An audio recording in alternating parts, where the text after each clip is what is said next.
Welcome, Homo. Thank you for being here. We are on Thursday, August 6th, right after the Wednesday yesterday. And as I mentioned yesterday, we will be back on the Tuesday, Thursday schedule for next week and then the foreseeable future, the next number of weeks going into August.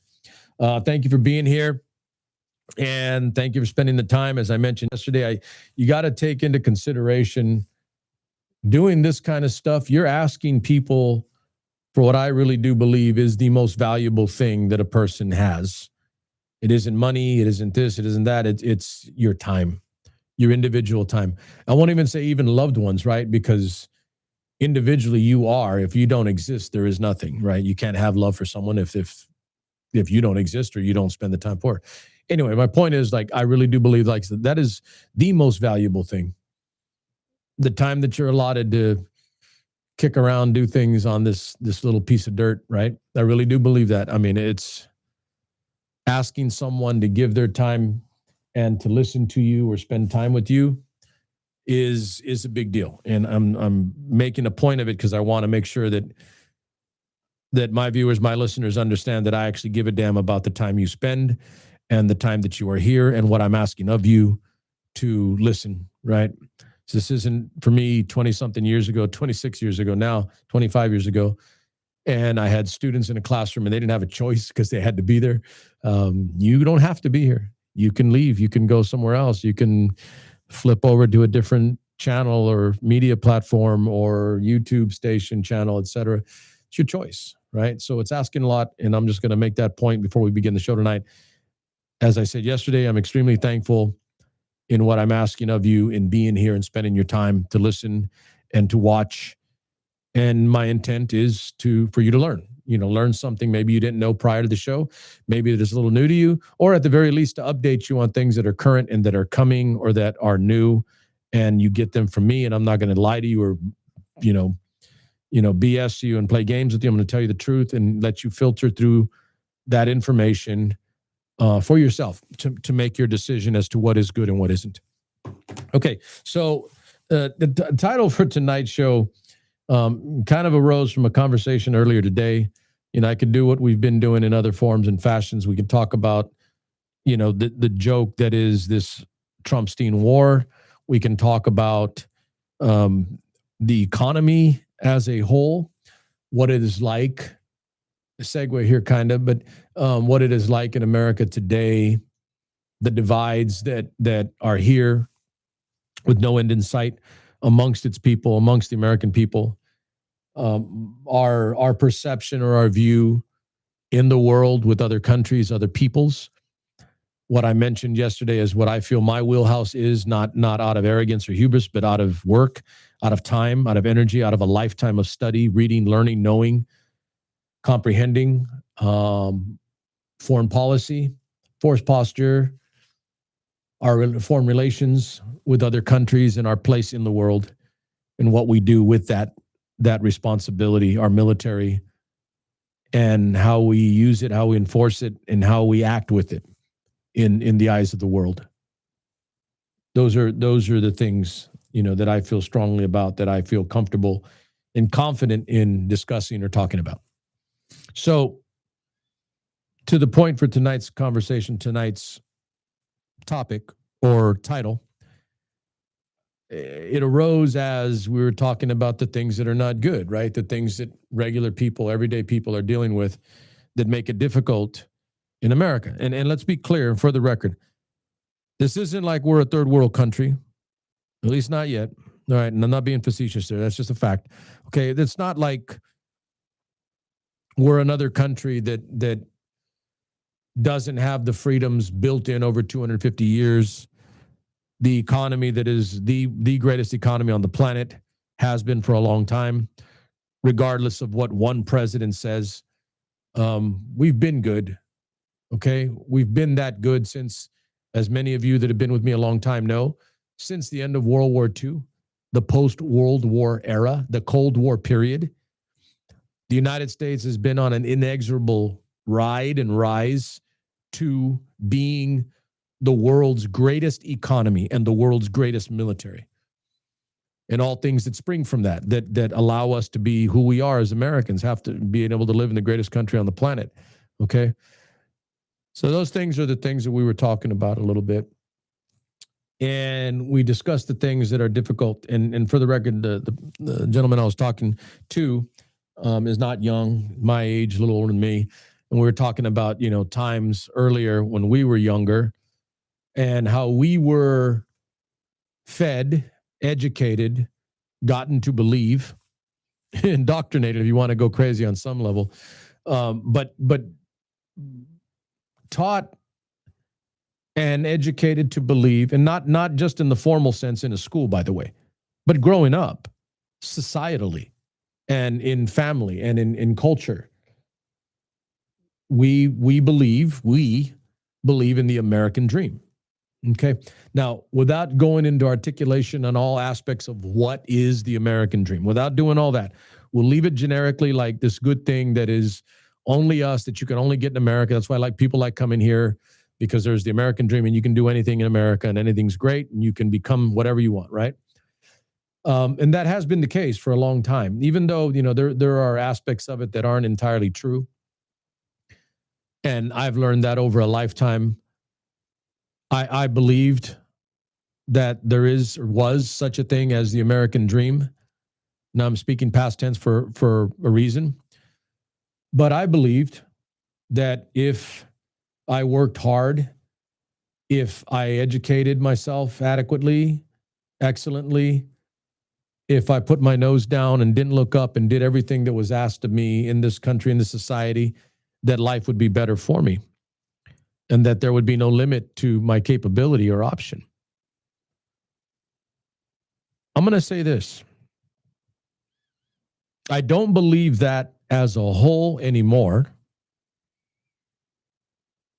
But, and again, specifically for my show tonight, and because I'm your host, I will speak about and to one window of time, one period, one arena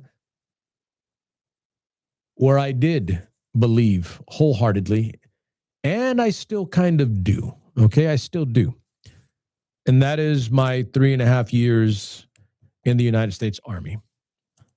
Okay, now stay with me for a second. Okay, but when I was in the U.S. Army, I went in at a fresh 18 out of high school. I was not very big, not very strong, not the fast, big, as strong as you guys heard me say that before.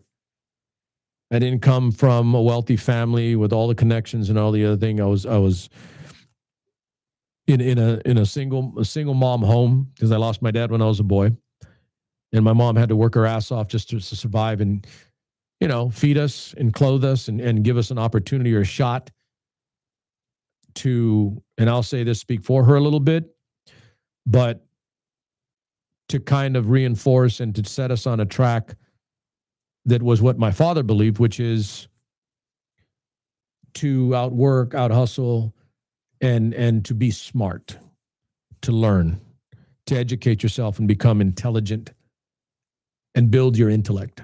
That is what my dad believed. And to this day, I still believe that, because that is colorblind. That is economically blind to a degree, for the record. But it is the greatest ingress point into something more of a life, in a life. Okay, I do believe that. I do believe what my dad told me. Build your mind, mijo. Build your mind. Read for sure. Okay, because he read, and I think I've shared that on this show before. The image of my father and mother every single day, every night before I went to bed was myself and my brother and sister went into our parents' bedroom to kiss them goodnight and to go to sleep for the next day, right? Every day, every single day, we did that. And to my point, every day or every night, every evening that I walked into my parents' bedroom and I kissed my mother and father goodnight, my dad had a book in his hand. That is my enduring memory of my father. And some other ones are pretty rough, by the way. He was a rough dude. Hell of a dad, though. Hell of a dad. Even the things that I didn't like back then, I understand now why. I understand now why, having been a father myself and having grown up as a man watching him. Okay. But that is my endearing memory of my father. Every single day when I went to my parents' bedroom to kiss them goodnight before I went to bed, he was reading. He read every night before he went to bed. And so that has stuck with me, stayed with me, and become part of my fabric, part of my genetic code. And so I believed in reading. I believe in studying. I believe in learning. And my point back to the earlier is, in the Army, I was judged and I was advanced or promoted based on my work, my discipline, humility to a degree. You don't do too well if you're cocky and arrogant as a young soldier in the Army. Doesn't work. Does not work. That does not last. It will not last for you. So I was not that. I was humble because I didn't have a choice. It's the way I was raised, and I didn't have anything. Kind of hard to be arrogant and cocky when you don't have shit to show for it, okay? So I was humble. I was respectful. Also big deal. I was disciplined, and I was patient, and I worked hard, and I studied, and I learned, and I was smart. And because of that, in the United States Army, I advanced and was promoted rapidly. I won a lot of awards, titles. Won't go into all of them here, but let's just suffice to say, I had a very good, very, very good military career for my 3.5 years. Because the people that promoted me and advanced me, including, might as well say it, Captain Murphy, my commanding officer for my unit, Charlie Company, 1st to 15th Infantry, 1st to the 50th Infantry in Geppingen, Germany, just outside of Stuttgart. He was a white dude. Wasn't a Mexican. He didn't see me for color or ethnicity.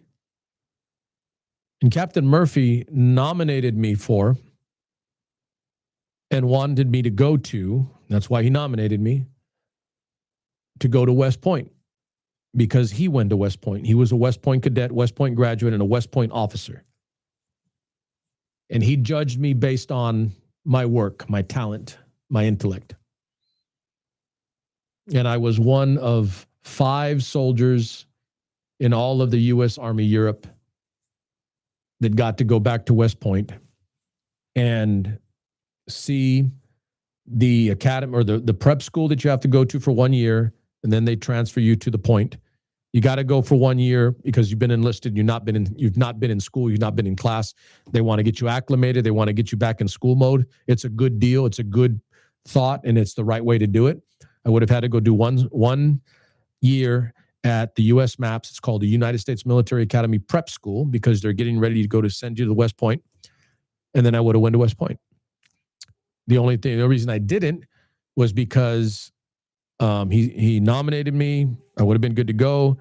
I would have had to enlist for an additional term and stay in the Army, and I chose not to. So no regrets, but my point is, in the Army, I was advanced, I was promoted, I was recognized, I was given additional schools that only the best soldiers get.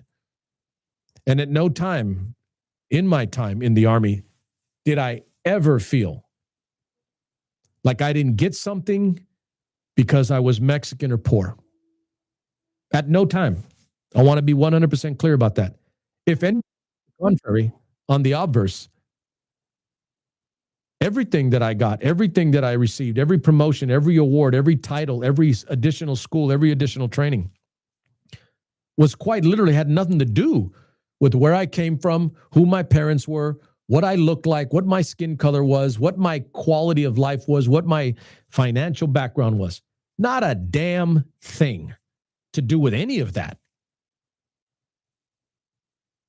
So that window in time, that period of my life, that was the American dream. That's the American dream. Okay.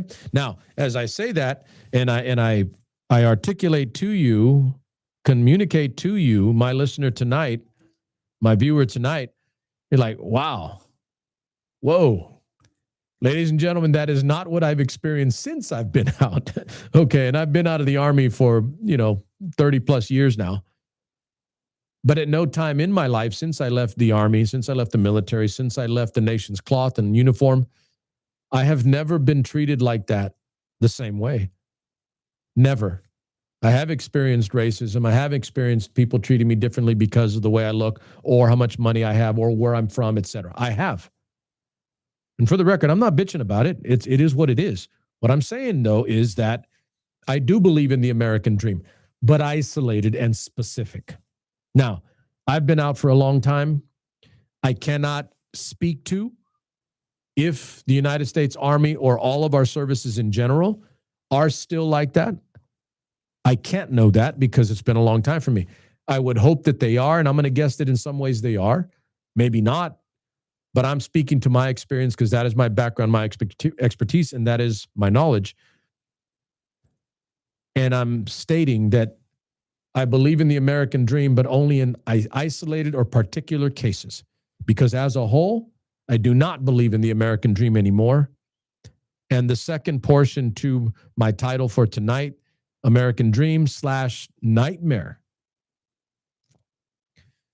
is where we are now and where we are going from this point in terms of what I've said to you about what I do believe in terms of an American dream. I don't believe that this country is fair. I don't believe that any dirty Mexican poor kid has an opportunity to ascend to the highest positions in the land. And ladies and gentlemen, am I wrong? Last I checked, there's no dirty Mexican that has ever sat in the Oval Office. Please, by all means, correct me if I'm wrong. The point is rhetorical because we know that's not the case, correct?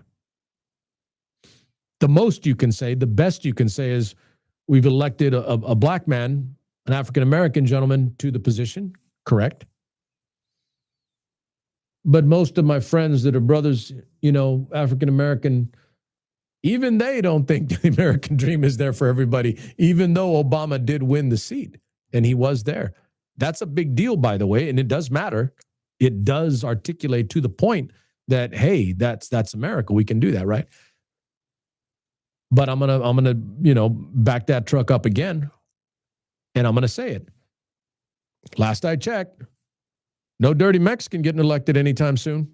Watch that. Anytime soon, let alone ever in our 250-year existence. And obviously it wasn't a presidency the entire time. Correct. Okay.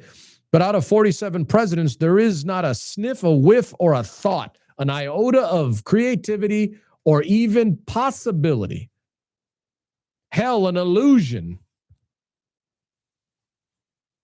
of electing a Mexican-American to the highest office in the land. I've gone further, and this is in the book that I'm working on, Forever. Do I believe in the American dream? No, because there is no Mexican that's going to get elected, never has been elected, one. There is no vice president that has ever been, that is a Mexican-American, any Latino for that matter, Hispanic. There has never been a Speaker of the House, Mexican-American. There has never been a minority leader of the House, Mexican-American. There has never been a Senate majority leader, Mexican-American. There has never been a Senate minority leader, Mexican-American. There has never been a Supreme Court justice, Mexican-American. Ladies and gentlemen, I've just articulated and spotlighted for you in my own inimicable way every single branch of government that runs this country. And at no time has a Mexican-American, male or female, ever ascended to any of those positions of leadership. So does the American dream exist for Mexican America and most of America in general? The answer is a resounding and unequivocal No. No. That's on the hard line, on the simple facts. That's data. Nothing that I've said, nothing that I've spoken to right now over these last few minutes, nothing is untrue. It's all fact. It's all data. It's history. And no one can argue with me. Well, unless you're in the cult, because then you'll find a way to argue because you're in a cult. Okay, so having said that, those are the hardline data points. There's no argument. These are facts. They're objectively true and provably true. So let me back it up. I'm being real nice tonight. Even if we remove that metric for deciding on there is an American dream, for the sake of argument, let's say we want to argue that there's the American dream and we remove everything that I just said, all true, by the way, all factual, all data, all history, all true. But remove that, remove the political, remove leadership. Scary, right? Let's remove leadership. Let's talk about money. Let's talk about celebrity. Let's talk about all that. I've articulated that on this show before, prior, and I've spoken to those things, and they're all true. Not a whole lot of Fortune 500 CEOs, the most powerful entities and organizations in this country and on the planet, are not run by Mexican Americans in this country. They're not. Okay, not a whole lot. If there is one, please shoot it into the comments. I'd love to know, and I'll look to research. But not a lot, if even one, if one. Okay. And let's continue to back that up, and let's remove those obvious things like, oh, so and so is this, so and so is that. I wasn't even talking about those things with my friend.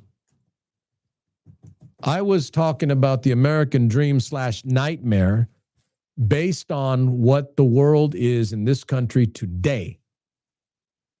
And the fact that the average young person into their 20s, beginning a career, a profession, a life, a family,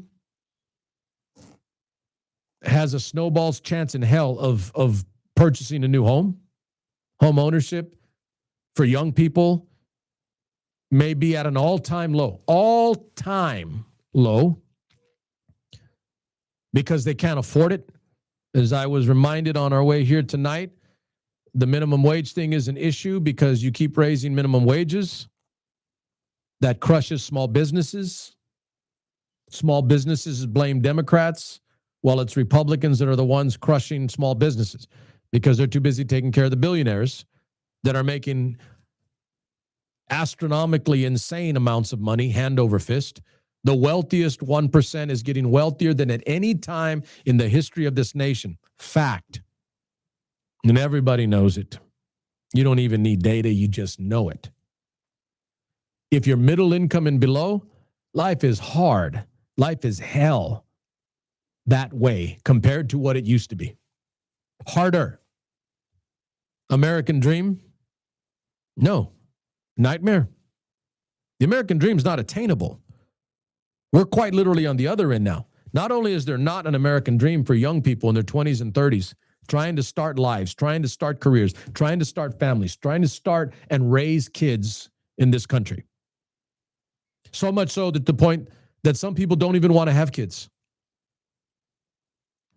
And some of you that are listening know what I'm talking about. There are young people that do not want to have kids.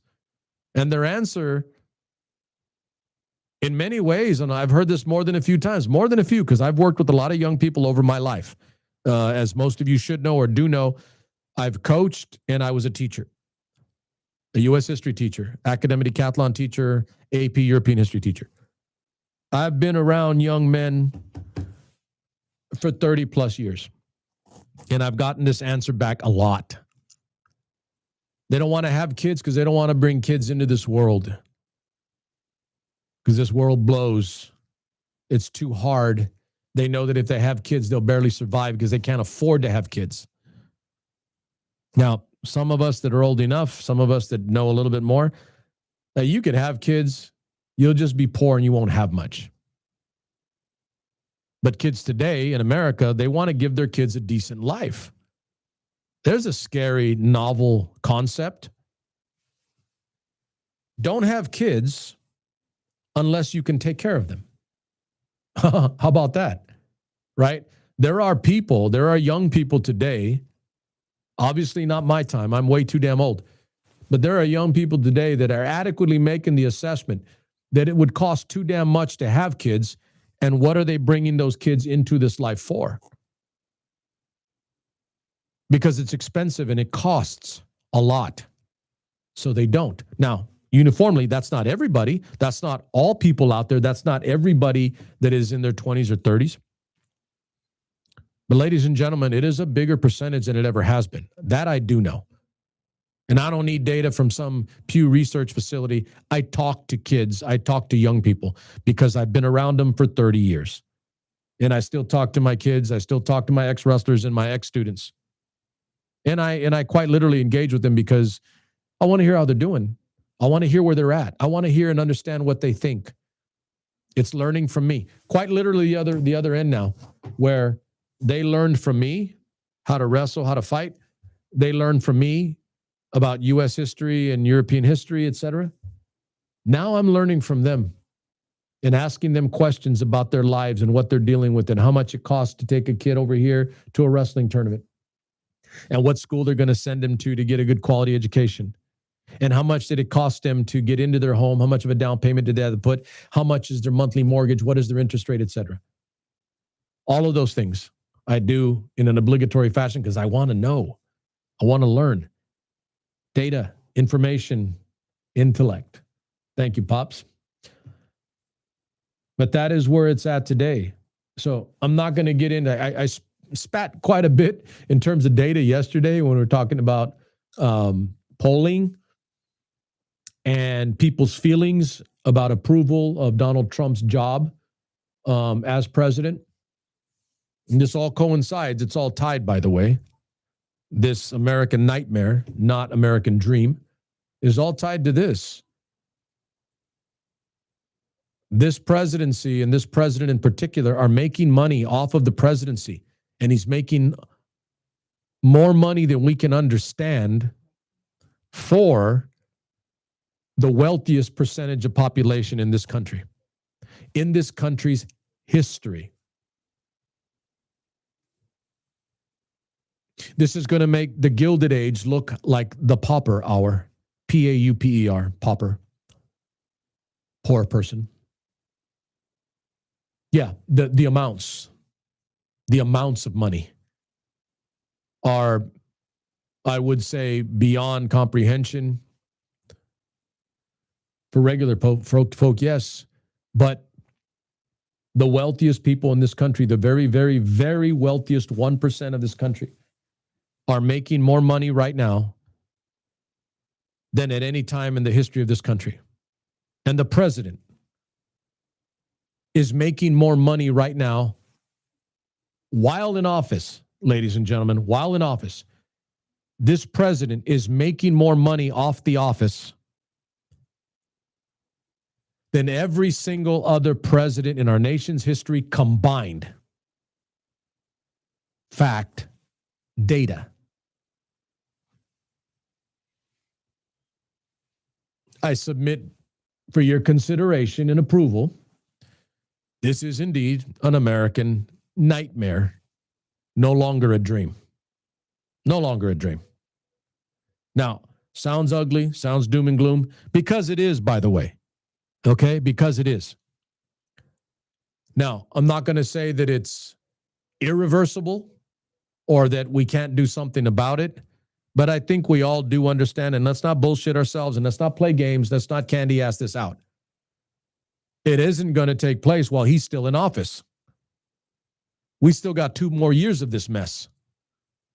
And we've all been saying, well, it can't get worse. It's getting worse.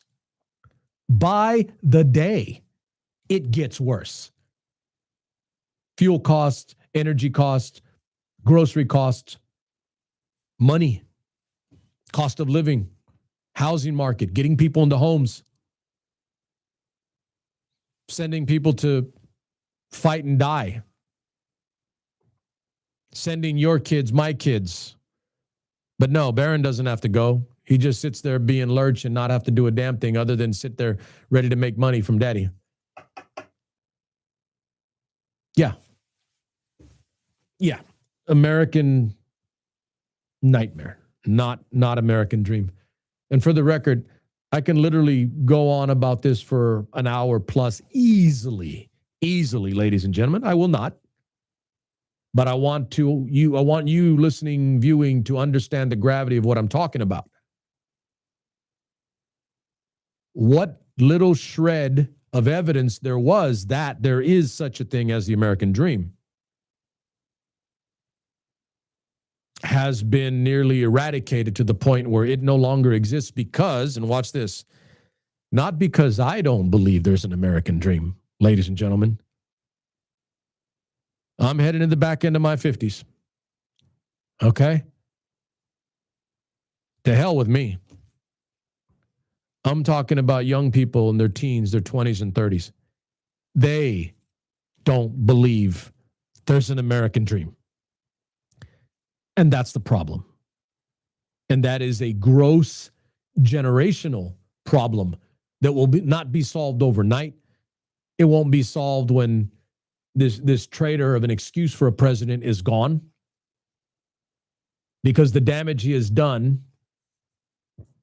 is going to be generational. You can quote me on that. This damage will be generational.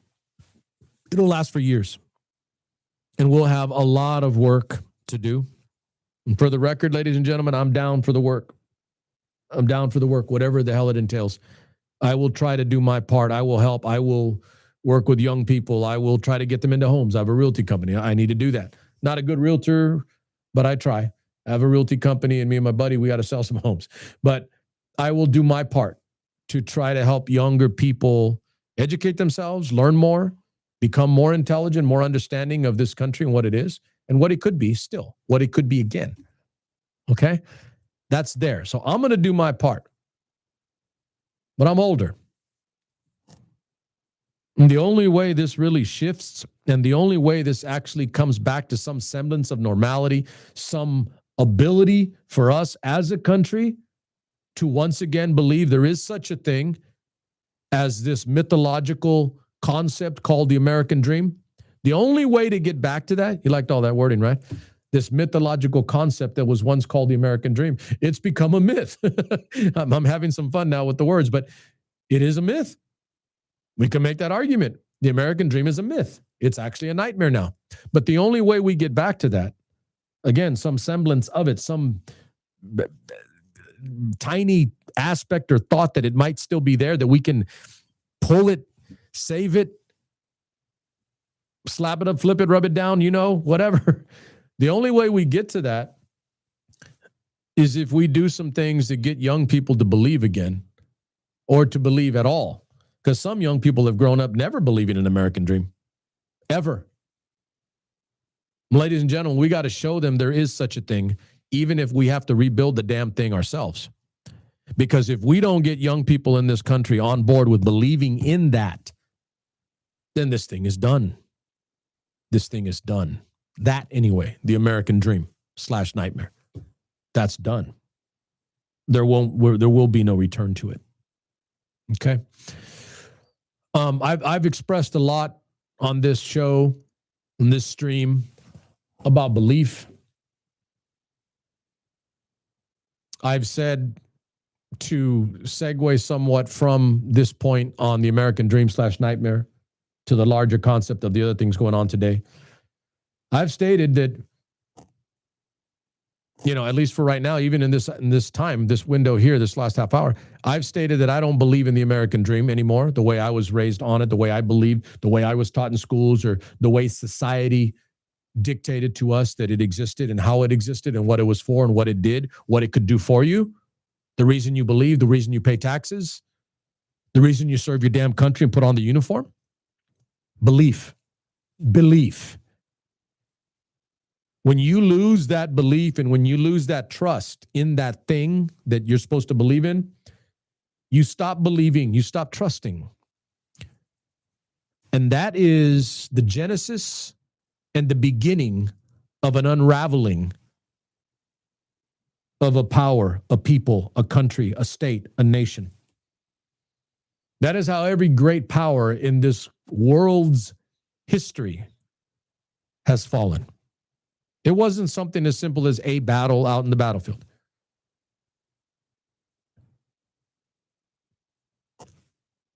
Sparta was ultimately defeated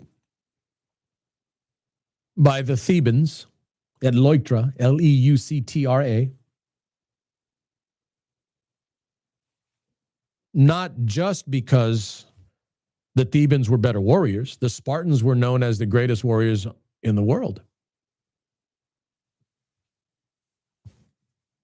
But the Spartan soldiers, the Spartan hoplites, began to lose belief, faith, and trust in their system and who they were.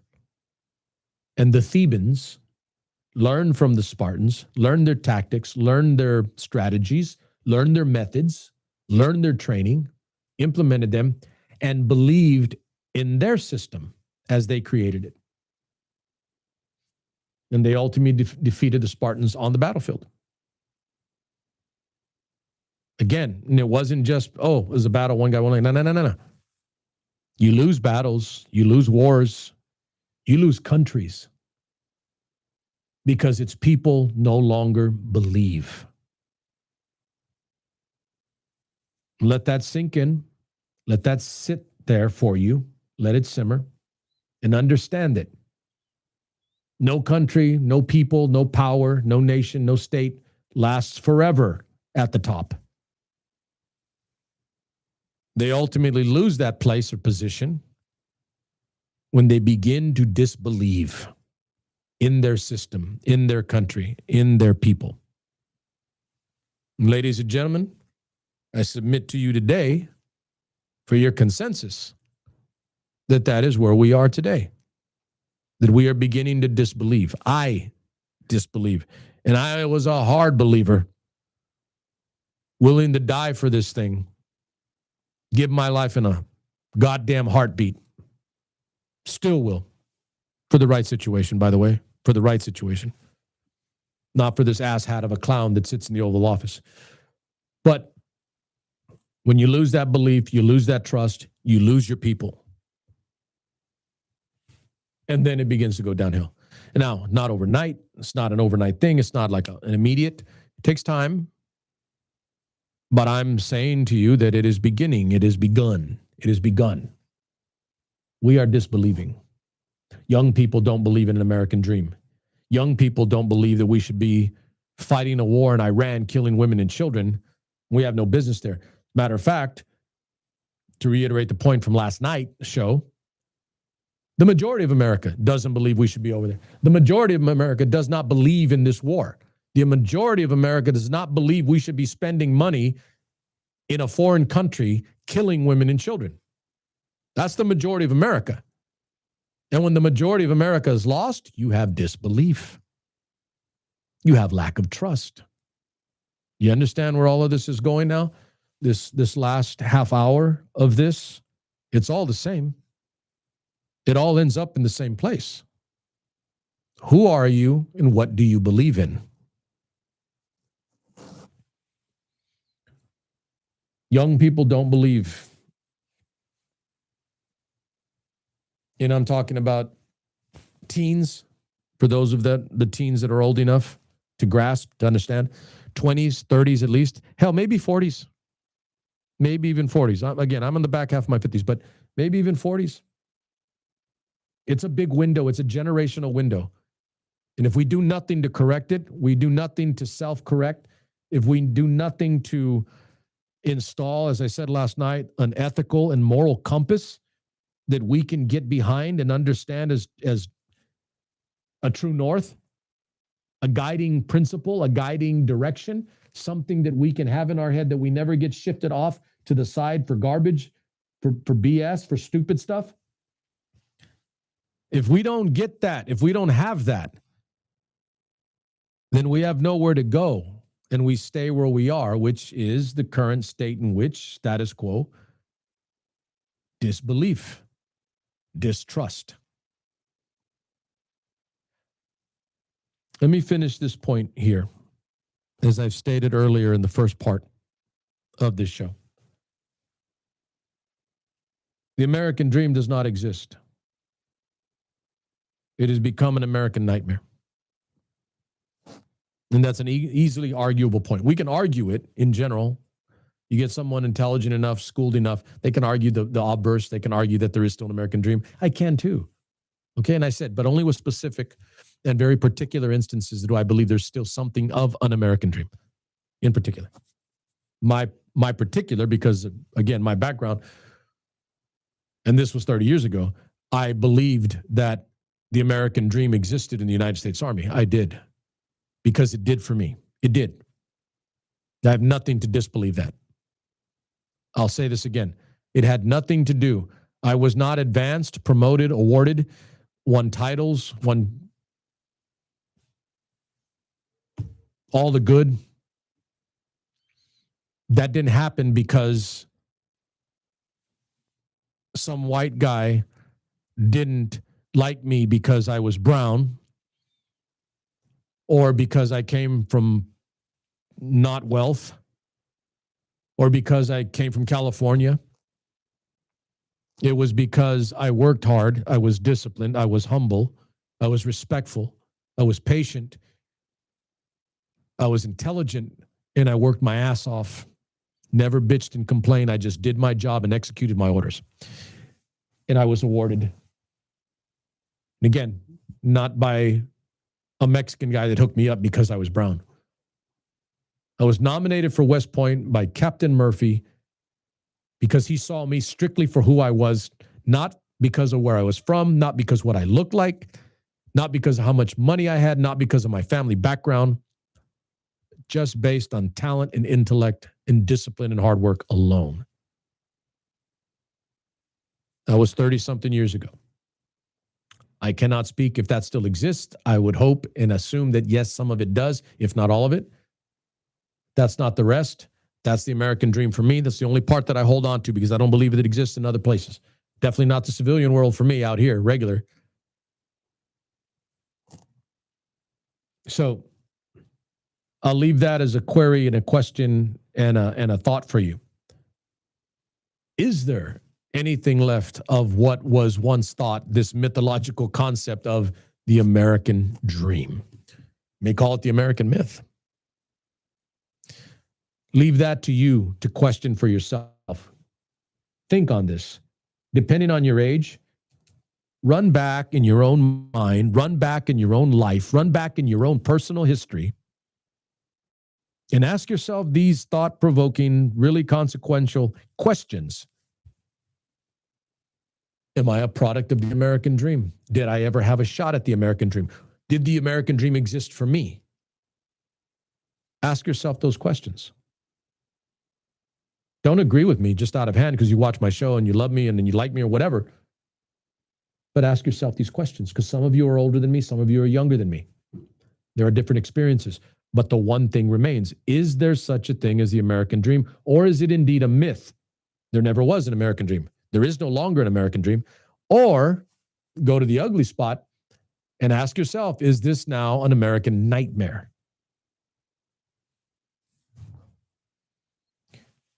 I'm going to finish up here and wrap with just a little bit of thought on the back end of what I had in the title, because I do think it's pertinent and I do think it matters. I do think it's part of everything that I just talked about. I really do believe this. Belief. The Epstein files. Because of the Trumpstein war, the Epstein files are no longer in the national spotlight on a daily basis. Hence the need for Trump to start a war, right?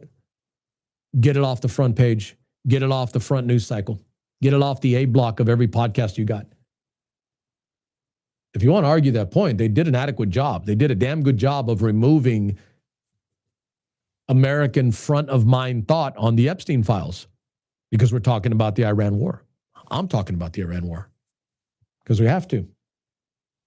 However, If you're intelligent and you can stay focused and disciplined, and for the record, being intelligent really is about staying focused and disciplined. You can make yourself more intellectually capable with focus and discipline. Trust me, you can. So,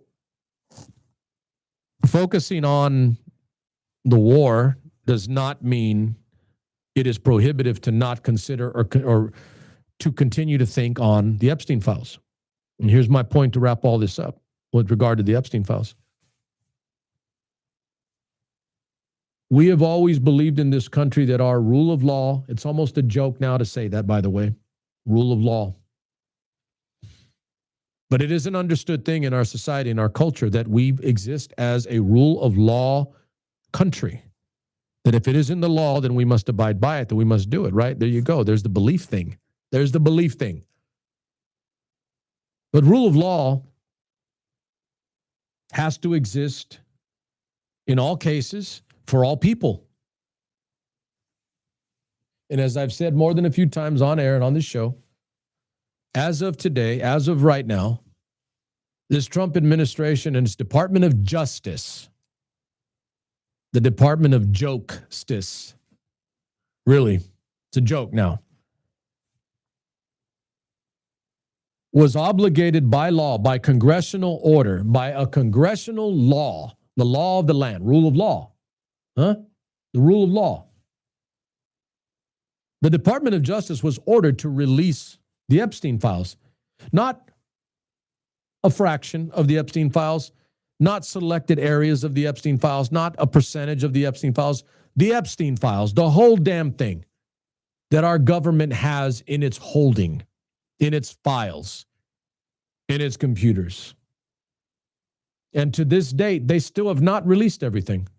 They still have not. And further, as I've said before and stated here, not only have they not released everything, they're breaking the law, by the way. And what do you do with the country that breaks its own damn law? What can I do? What can you do? Rhetorical question. The answer is not a damn thing. We can't do anything about it. Hence the frustration, the anger, and the lack of trust, the lack of belief, the lack of faith in this country, i.e., American nightmare. Not a dream, because I can't believe. I can't trust. By law, they were supposed to have released all of the Epstein files. That has not taken place to date. Has not. And isn't going to. So I'll finish here with this point. The people, the powerful and wealthy people that are in the Epstein files, that did the things, I won't even go into all of the things, but things that we understand to be morally, ethically, and humanely bad.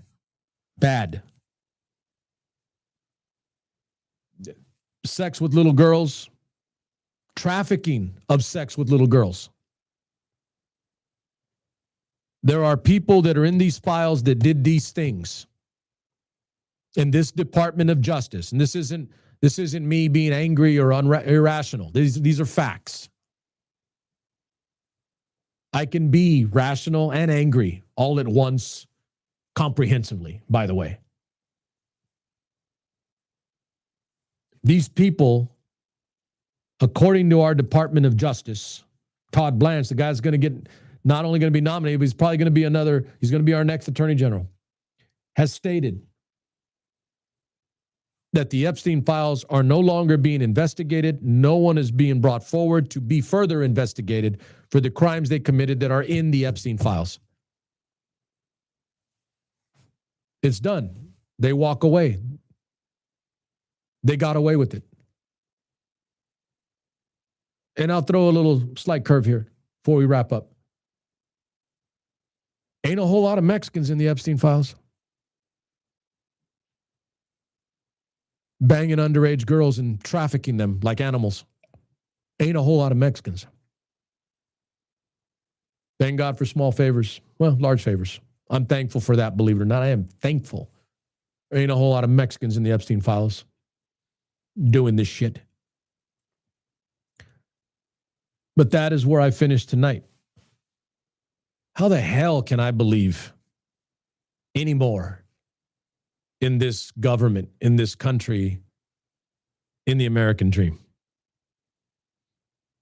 If this country and this president and this Department of Justice cannot do something as fundamentally, humanly simple as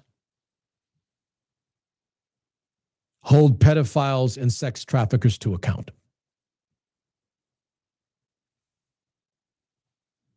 I leave you with that to consider over your weekend. I know it's not pleasant. No, it's not positive. I know it's a plus, but it's a fact. This is data. This is reality. It's now, it's current, it's going on. And to dismiss it and to get tired of hearing about it means the evil people win. And I don't know about you, but maybe I kind of do, because if you're still watching me, if you're still here, even now, at the end of this show, and you keep coming back, then maybe you are like me. Maybe you're with me. I can't abide by that. I can't stomach that. I can't be okay with that. And I no longer believe because of that. And you can still be strong. You can still be positive. But you don't have to lie to yourself. You don't have to bullshit yourself. You don't have to ignore. I'm going to leave here tonight, and I'm going to go spend some time with some friends. I'm going to laugh and joke and have a good time, even while I'm talking about this garbage. Because in America, at least the America that was in my head, you can be both. You can be hard, aggressive, strong, tough, intolerant of garbage and bullshit, and still have time for your friends and family to enjoy and be good to them. Consider that. Number love for you. We'll be back on the Tuesday. Enjoy your weekend. And as always, be prepared. Be a prepared mind for the traps that exist in the information highway that exists on mainstream media and social media. Both. Be discriminating in the information you take into your head. That is, if nothing else, and I'll finish here. If nothing else, if I do nothing else, if I croak tomorrow and that's when someone learns from me, I'm good. I will rest easy and I will be happy. Number love for you. We'll see you Tuesday.